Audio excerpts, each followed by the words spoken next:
La grossesse est un moment privilégié pour une femme. Il faut s'occuper de soi et de son petit bébé. C'est extrêmement important de prendre le temps et de se réorganiser et d'améliorer son alimentation. Si vous avez une habitude alimentaire tout à fait équilibrée, ne changez rien. Par contre, c'est une occasion idéale de vérifier et de faire les corrections nécessaires si vous avez une alimentation déséquilibrée. En effet, elles auront un double effet très positif, aussi bien pour vous que pour votre bébé. Il faut donc savoir manger de tout, avoir des repas structurés, un petit déjeuner, un dîner, voire une ou deux collations en plus. Ce qui est important, c'est de privilégier certains aliments. On a des besoins spécifiques. Ces besoins spécifiques, ils sont augmentés tout au long de notre grossesse.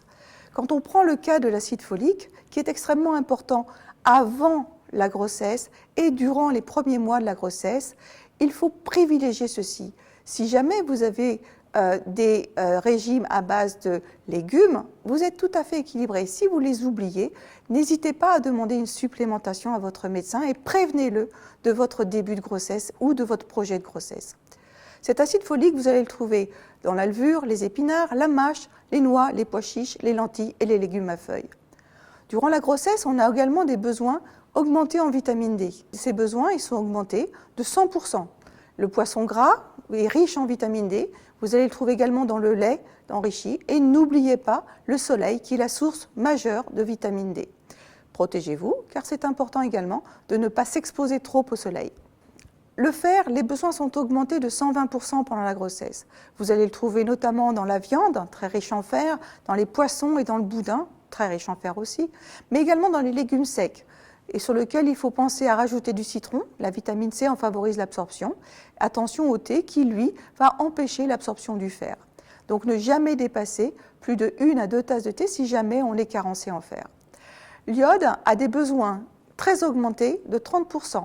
Vous la trouverez dans les crustacés cuits, dans les poissons de mer, les laitages, dans les œufs et également dans le sel iodé. Nous avons également des besoins majorés en calcium. Le calcium de l'ordre de 1 g par jour, sachant que 300 mg de calcium sont contenus dans 1/4 de litre de lait. Pour majorer nos besoins, eh bien, nous devons prendre environ 3/4 de litre de lait pour pouvoir être corrects. En conclusion, on connaît maintenant l'importance de l'équilibre hygiéno-diététique sur la santé de l'enfant à venir. La grossesse est donc fondamentale, c'est un moment privilégié pour prendre soin de vous et de votre bébé. Il ne va pas y avoir une seule recommandation, il ne va pas y avoir une recommandation spécifique, mais au contraire, des conseils qui vont être adaptés au cas par cas.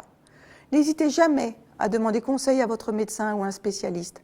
Le plus tôt possible dans la grossesse, c'est le mieux, certes, mais il n'est jamais trop tard, même au 7e mois, même après l'accouchement, même pendant l'allaitement, il n'est jamais trop tard pour améliorer et pour adopter un bon équilibre alimentaire.